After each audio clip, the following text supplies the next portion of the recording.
Good morning, everybody. Welcome to this Monday morning edition of Sports Shorts Daily. Ronnie Rantz, Tommy Krysan with you. Hope everybody had a great weekend and stay warm this morning. It's going to just be a little Arctic blast, but it'll be out of here. It'll be 76 by Thursday.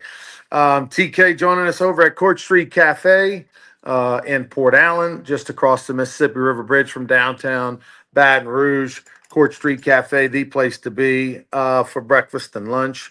All right, TK, this past weekend, a couple of things happened. Let's start with LSU athletics first. LSU's men and women had a sweep down in New Orleans at the Smoothie King Center. LSU's women took on Kim Mulkey's old team, the Louisiana Lady Texters. They did not cover. I think it was a 40-something point spread. They didn't cover. They won by 26, I believe. But they looked, much better. Kind of the last quarter and a half, kind of pulled away from. It was I think a 9-point lead or something like that early on in the third quarter. They ended up winning by, like I said, 26. Took care of business. And then the men took on a very good SMU basketball team, a team that's been ranked at some point this season. They aren't any longer, but I think they were 9-1 going into that game. And LSU's men ran away and hit with it. They won by double digits, had 3 players with a double-double.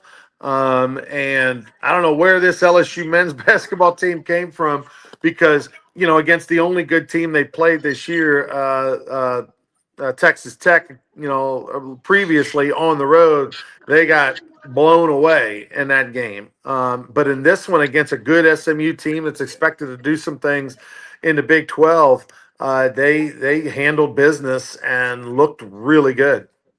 Yeah, they really did. They looked good on both ends of the floor. Transition game. I don't think I heard if Matt McMahon said this, but it has to be the best 40-minute game they played all year. Oh yeah. And again, a quality opponent. This was not playing against the air.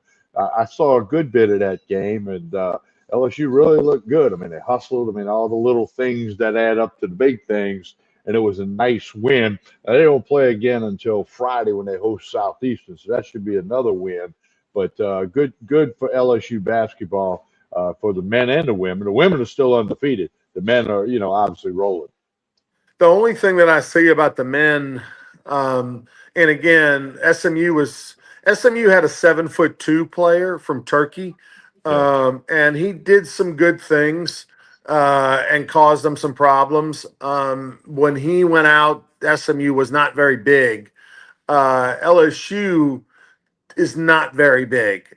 And so I'm curious, how the Tigers will do rebounding and in the lane and that sort of thing. But they rotationally, that sometimes you get a team that might only be 5 or 6 players deep.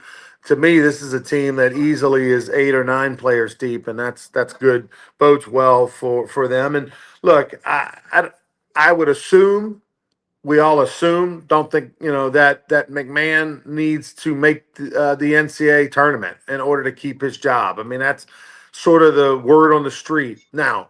After buying out Brian Kelly and after paying for Lane Kiffin and all the things, maybe that'll change. Maybe they're like, what?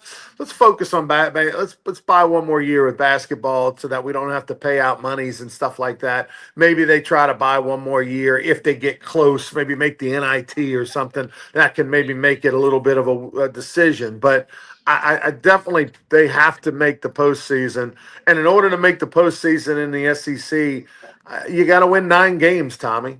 You got to win 9 games minimally to get in there. And so, because they did not play a very tough non-conference schedule, so you don't have any real. I mean, this SMU win's the biggest win they've had of the year, so there's nothing that's marquee outside the conference. So you need to win at least 9 minimally, and I don't know that's going to happen. I have them winning 7. Again, hope I'm wrong. Speaking of winning, give us a little basketball update on your Pelicans bet that all of a sudden they've won back-to-back, and I didn't think they would ever do that this year. Well, it's the first time they won 2 in a row to beat the Bulls in Chicago, so that's, I guess, good. Bulls aren't a great team, but the Pelicans are now 5-22. I am 11-16 in my jaunt with the Pelicans. Not going well. I'm going to stick with it for now. I'm not saying I won't scrap it a month from now, but I'm gonna stick with it now. And the Pelicans don't play again until Thursday night when they host a good Houston Rocket team. So maybe I can get back on the W side with that one. But Pelicans win 2 in a row. That's a good thing, I guess, and we'll see. All right. Speaking of teams winning 2 in a row that you didn't think would happen, the New Orleans Saints go ahead and pull out a victory from the jaws of defeat. They're down 17-7 in the second half. Everything's looking good for Ronnie Rantz's bet. And then all of a sudden, really for the third week in a row, you go back to the Miami game. They really should have won that game. If, in theory, maybe they hang on to win, maybe they don't. But their star receiver drops a ball with a minute to go in the end zone on a long pass, and they could have caught it, at least taken a lead, and then seen what their defense could have done. And last week, of course, they go win against, on the road at Baker Mayfield in the rain, and then they come home, take on a hot Panthers team who's got everything to play for. They win that game. They're in the lead in the division by a game over the Bucks. Oh, by the way, Tampa Bay and Carolina play 2 of the next 3 against each other. So at least the Saints set up a good TV, a matchup, because now both teams are 7-7, and it's going to be, a sprint to the end. But hey, credit the Saints. Tyler Shuck, is the real deal. The Saints played nice defense when they needed to. The Irish kicker Smith, came through the 47-yarder to win it. Incredible. So here's what the Saints are now, Tommy. They're picking 7th overall thanks to that win. They've now moved up to where now their draft pick is 7th. Here's what they're going to do. They're going to win 2 more games at least. They're going to get to 6 wins because they're going to beat the Jets and they're going to beat the Titans on the road. And they're going to pick 13th overall. And hey, great job, Saints. You finished strong. Now we're going to get the 3rd best left tackle or 4th best left tackle in the draft instead of the first one and being the 3rd pick overall, whatever. Because, of course, it makes no difference whether you have 3 wins or 6 wins. But the Saints are going to, go in there and they're going to, finish strong enough against the worst teams in the league so that, that they don't go blow up this thing. And they believe that, some of these guys have more tread on the tire, even though they're 100 years old. And they're going to, come in tomorrow, next year with false hope, and they're going to win 6-7 games again. But anyway, thanks a lot for burning me. And, just so happened the schedule has worked out perfectly, and the Saints are playing some terrible teams down the stretch, and the NFC South once again is trash. But who do you think is going to come out of this thing, Tommy, between Tampa Bay? Now that you've seen the Saints play Tampa Bay and Carolina, you got Tampa Bay, Carolina. Who do you think is going to win the division because they play twice in the next 3 games? I'm going to stick with Tampa Bay, figuring out they'll figure out a way to get it done a little better. And if Mayfield can play better than Bryce Young, then I'm going to go with him. But, Tyler Shuck looked good for the Saints yesterday. He took some shots, took some hits, used his legs a little bit. Olave had a great second half compared to the first half. And, hey, they won the game. Bailey looked good, made some tough catches over the middle. So I think Saints fans are a little bit excited, a little bit enthused. Hey, that's 2 in a row, 2 wins. So we'll have to see how that might materialize. But it was a good win for the Saints. They play at home. Their final home game of the year is next week. They play the Jets in the Dome, and the Saints, Ronnie, hold on to your seat. They're 4-point favorites as of right now against the Jets Sunday, 12 noon in the Dome. That's how terrible the Jets are. Look, if you're the Saints, you have to judge yourself against your division. And fortunately for the Saints, the NFC South is one of the worst divisions in football. And when your top two teams in your 4-team division are 500, that bodes well for even next year, right? Is Baker Mayfield? I think we know what Baker Mayfield is. I think we know what Bryce Young, what Bryce Young is. I mean, they're not going to get tremendously better. I think Bryce Young made a step up this year in his decision making and leadership, and what, his 3rd year, I think, in the league or something like that. Baker Mayfield's already been a comeback player in the league. He's kind of plateaued at what he is. He's a good, solid quarterback. I would take Baker Mayfield in a heartbeat if I was the Saints, but they're not so elite that the bar is so high you can't get there with Tyler Shuck. And I think right now Tyler Shuck is playing good, solid, remedial quarterback. He's probably got 2 options, and it's not their run, and he's taking care of the ball for the most part. and giving it, letting his athleticism and size, get it done for the Saints. And so, yeah, I don't know if the Saints are ready yet with 3 games left to go to just say automatically Krysan, Tyler Shuck with he's our quarterback of the future, Tommy. But when you're going to end up probably picking 12th, 13th, 14th because the dumb Saints are going to beat up on a couple terrible teams and end up with 6 wins or 7 wins, you're not going to have a choice, right? Because this day and age, if you don't take a quarterback with the first 5 to 10 picks in the draft, it's a gamble because every quarterback is over evaluated.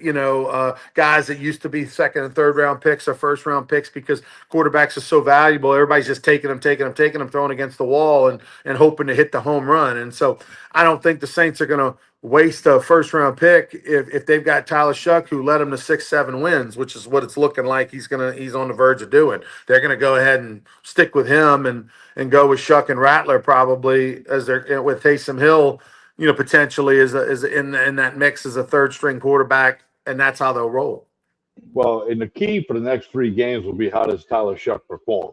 Can he remain consistent? Can he still do it with his arms and his legs? I don't know if Kamara might come back going forward, but the running backs they had ran hard. So I think a key thing is what will Shuck do in the next 3 games? As of today, he looks like the guy. But let's see how he can do as we go forward. Speaking of quarterbacks and going forward, huge news: Patrick Mahomes tears his ACL and maybe some other things in his knee. He is out for the rest of the year. The Chiefs, amazingly, with 3 games left to go, the Chiefs are already eliminated from the playoffs. It's a strange world this year when you got the Bears, one of the best teams in the league, and the Broncos are one of the best teams in the league. Patriots are one of the best teams in the league.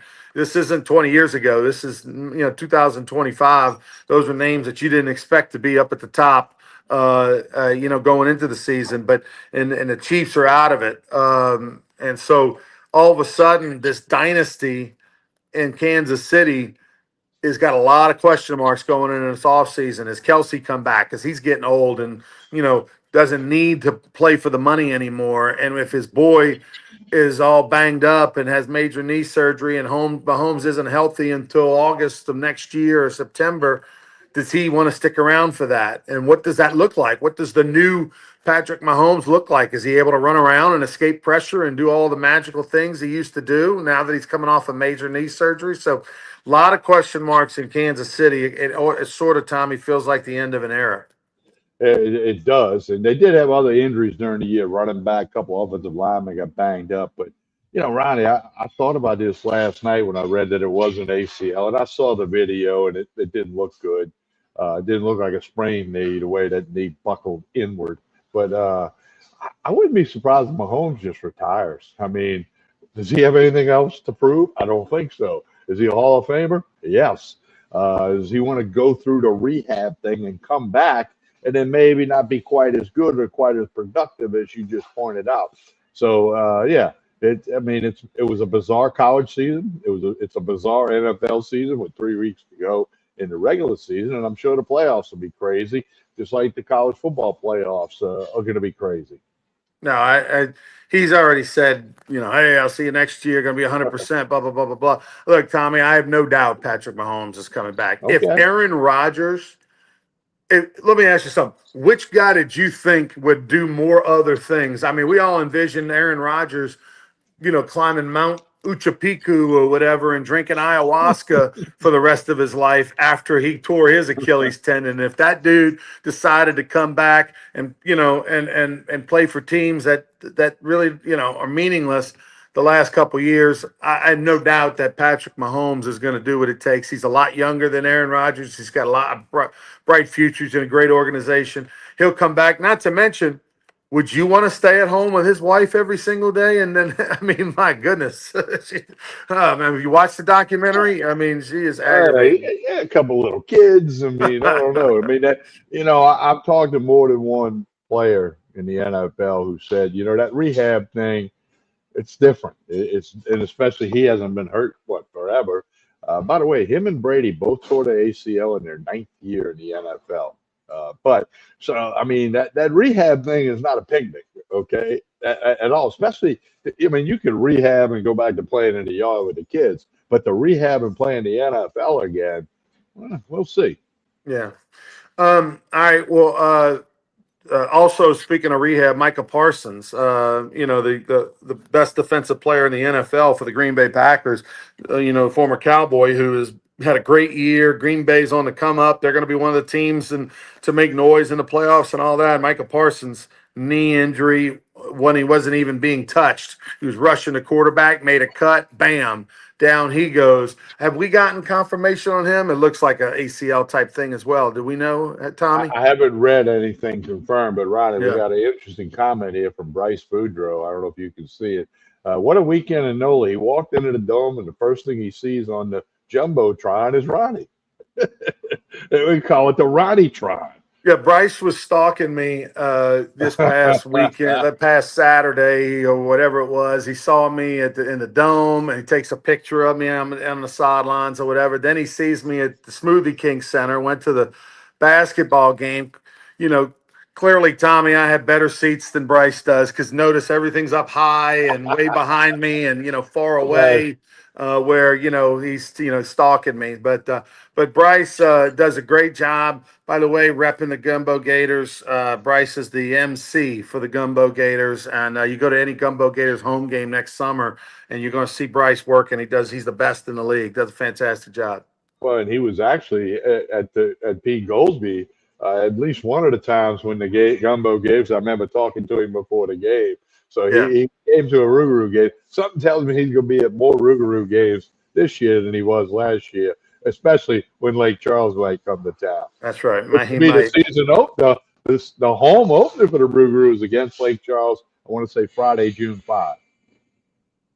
That is correct. That is correct. Friday, June 5th. It'll be a firework Friday, by the way. So opening night, we're going to have fireworks. So great night. By the way, Christmas gifts, all that, gumbogators.com, brugru.com. Hey, whatever that, my nephew, my grandson, myself, my whatever. Hey, I don't know what to get these people. What about get them some gear? Get them some Rougarou gear. Get them some Gumbo Gators gear. Go check it out online. You order it. We'll ship it the next day. All right, TK. Bowl season's upon us. The Raging Cajuns are in action this week against Delaware. Hey, 2 6-6 teams, whatever. Hey, the Blue Hens are a good story, right? They were a 1AA power for years. They just recently, in the last couple of years, came up into the 1A ranks or FBS ranks. But for the Raging Cajuns, I don't. They've had a lot of success over the last 10 years, Tommy, in football. But this year, 6-6 feels like a 10-2 season. They lose the Walker Howard, the first game of the year. They're playing Rice. They lose that game. They were favored. Walker Howard's supposed to be throwing it all around the field this year. He goes down with an injury the first game of the year, out for they thought the season. He ends up being healthy enough to come back a couple of weeks ago. They will go all the way to their third string quarterback. They're down 17 to Marshall in the third quarter, and then all of a sudden, bam, one of the greatest comebacks in Raging Cajun history, and that turns around their season, and they end up being bowl eligible when it looked like Tommy, I saw this team play a bunch this year, the first month and a half of the season. Month of the season, I'd say. I thought 3 wins, 4 maybe. And for them to get to 6 is a lot of credit to Desermo, their coach, and those players, and Lunch Williams, the second year player out of Lutcher. I mean, just turned their season around. They play, but we've got the Friday and Saturday big time games this weekend. Yeah, well, Alabama and Oklahoma, the first of 4 playoff games this weekend. It's Friday night game. And then Saturday, you got the Tulane Green Wave going to Oxford to play the Ole Miss. Tulane versus No Lane, as they're framing it. And then you got A&M in Miami Saturday, along with James Madison and Oregon. Oregon, 21.5-point favorite in that game. And Tulane's a 17.5-point dog. So going to have college football. Got bowl games. Got a game tomorrow night. You got the Raging Cajuns Wednesday over in Mobile. Got some other bowl games sprinkled in there. None during the playoff. And so we'll see how that rolls. And this past Saturday night, Fernando Mendoza continues the great story of the Indiana Hoosiers, capping it off with a Heisman Trophy win, kind of like when LSU, went 15-0 and became number one in the country, and Burrow capped it off with a Heisman Trophy win back in 19. Well, here's Mendoza winning the Heisman. And it wasn't really that close. So Mendoza's your Heisman Trophy winner. The Indiana Hoosier football story continues. I mean, it's if you'd have gone back in a time machine to 2 years ago, Tommy, August of 24, and I'd have told you Indiana's going to be 15-0, number one in the country. They're going to have the Heisman Trophy candidate, and Vanderbilt's going to win 10 games, and their quarterback's going to be second in the Heisman. You'd have been like, what kind of ayahuasca, Aaron Rodgers drink are you sipping on? But that's exactly where we're at. I mean, think about that. Two of the worst football teams in the history of Division I football are literally two of the worst. It's definitely the worst in both conferences by far. The Big Ten and the SEC, and both of their quarterbacks finished 1-2 in the Heisman. Now, I am a big Diego Pavia fan, not with the way he's acted over the last 48 hours. I mean, what an idiot. What a bad sportsmanship. I know some of it's a little bit of a shtick. He's kind of that WrestleMania kind of guy. Some of it's for show, but it's too disrespectful. I mean, it's one thing you want to go party with your boys and wear gold chains and mock turtlenecks and be silly and talk a lot of smack. It's another. I mean, once the guy wins the Heisman Trophy, you just say, "Hey, congratulations to Mendoza," and that's it. I don't know if there's some, Spanish Latin kind of machismo competition between these two guys or what, but it's been a bad look, man. With Pavi acting like an idiot. I'm sure Vanderbilt, who considers themselves a little bit of a classy institution, their alumni are not real happy with Diego Pavi, the way he's kind of embarrassed himself in that school with the way he's acted the last 48 hours.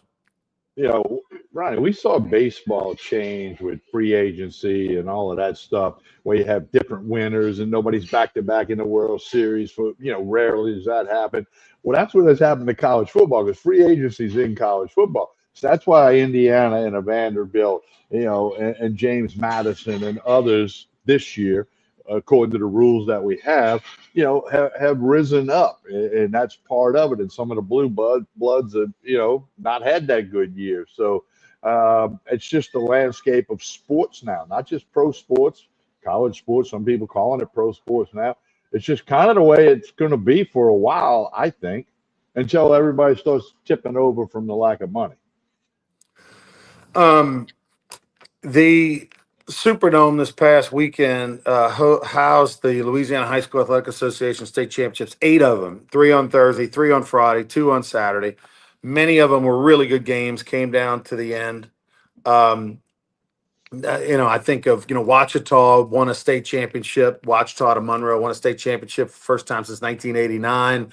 They beat Ruston, their rival. It was a great game. Came down to, Ruston had a 52-yard field goal at the end to win it or tie it or whatever it was. I can't remember exactly the score, but to win it, and they came up short on the kick. And it was a good game right there. I think 21-20 final. You had Edna Carr and St. Aug were close for a quarter.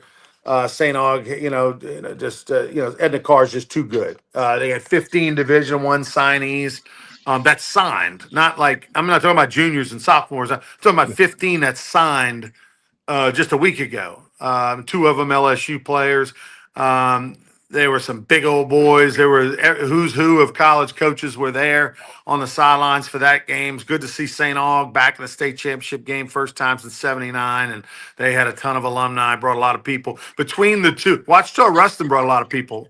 Between the two games on Saturday, 35 people came through the dome on Saturday. So big crowd right there. Let's don't leave out the St. Charles miraculous. Well, I was going to get to that. So, I know. Okay. So on Friday night, St. Charles Catholic beat Shaw, and if you're watching this show, you've heard us talk about it on Saturday. You've seen on social media. I mean, Sports Center is retweeting and reposting social media recaps. Every national person is reposting and retweeting about what happened. It was one of the most unbelievable comebacks, one of the most probable snatch victory from the snatch defeat from the jaws of victory if you're Shaw. And I'll say this: I like how since Friday night, how Shaw has rallied around its program. Been a lot of positive messages.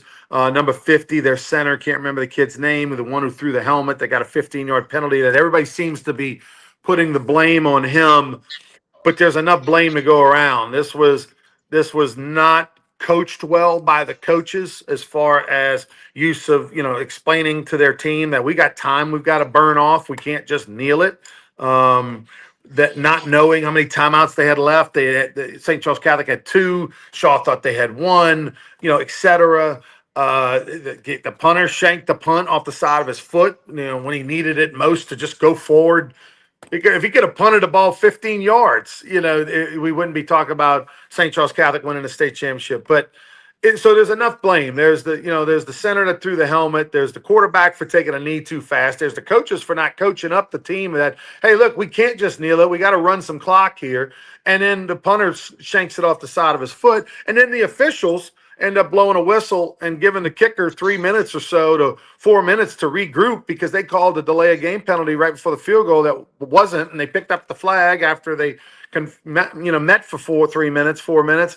That allowed the kicker's heartbeat to calm down and to prep and mentally prepare and all that. Remember, this kid had just missed an extra point 5 minutes earlier, and he's on the sidelines. They have no kicking net. They broke that down. He's probably crying, and then all of a sudden, bam, he's in there to kick the game-winning field goal on 3rd down with no timeouts. And then they give him a timeout, and he's able to regroup for 3 or 4 minutes. So there's a little bit of something to go around for everybody, Tommy. But at the end of the day, it is going to be one of the more viral things you're going to see probably in the month of December because it's not finishing going around the planet. People are going to be sharing and learning about this story over the next couple of weeks. It's one of the greatest moments in St. Charles Catholic history, and unfortunately, it's probably the worst moment in Shaw football history. Yeah, it was unbelievable the way that went. Give St. Charles a credit, and it goes back to what Yogi Berra said: the game's not over till it's over. And if it's 21-0, yeah, it's over. But it wasn't 21-0, so it's just a lot of people are going to learn a lot of lessons from that game on both sidelines, and all the other teams around the state are going to look at that, and there's going to be some teaching moments, whether it's during the spring or the fall camp. There's a lot to learn from what happened in that game off of both sidelines. And congratulations, by the way, to Neil Weiner and Dunham. We have a personal relationship with Neil. His dad, Dale Weiner, was inducted into Louisiana Sports Hall of Fame last summer. Neil, who I've known since his days at Catholic Point Capee, where he had a couple of undefeated seasons, and then he went to Zachary and really rebuilt that program and handed it off to David Brewerton, who's taken it to another level, and then went over to Dunham and has made Dunham super relevant every year. They're a good team. Every year they have the Dome as a target, and for them to finally get that state championship, Neil to finally get that state championship the first time in his career, winning it. Happy for him, and Baton Rouge area is definitely happy for him. Navy beat Army. I know you and I both like that. I'm a Navy guy. They did not cover, by the way. Army did cover. President Trump did the coin toss. Got a giant ovation. Tell us about Court Street Cafe on the way out, TK. Well, breakfast, lunch, dinner, 7 days a week. Saturday night is steak night, as we know. The Sunday brunch is really, really good. Court Street Cafe, Jason and the staff do a super job right here in Port Allen. Connect with them on Facebook and Instagram. Keep up with lunch specials. Today's red beans and rice, obviously. Dinner specials, dinner of the week, drink specials, other things going on during the holidays. So Court Street Cafe in Port Allen. On behalf of Ronnie Rantz, I'm Tommy Krysan. Next episode of Sports Shows Daily, Wednesday morning, 9 o'clock. We'll see you then.